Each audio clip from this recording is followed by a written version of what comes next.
The emerald ash borer was discovered in Tennessee in the Knoxville area in 2010, and in just 12 years, the invasive species has spread from east to west, killing ash trees in its path. For several years, the state put quarantines in place to restrict the movement of materials like logs, firewood, and nursery stock that would carry the bugs or their larvae, but it was no use. So basically the white flag has been thrown up.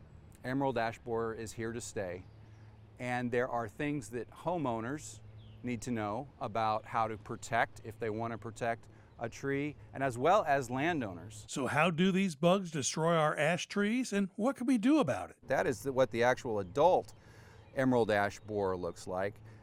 They land on the tree and basically enter the tree and lay their eggs, and then in the fall those eggs hatch and we have the larva.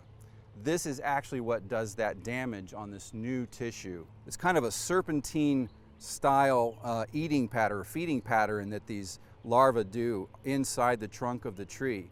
That in and of itself, weakens the tree, but ultimately what these larvae do is completely encircle the stem of the tree or a branch. Another sign you can look for, and unfortunately it's usually a little bit late in the game, are these D-shaped exit holes.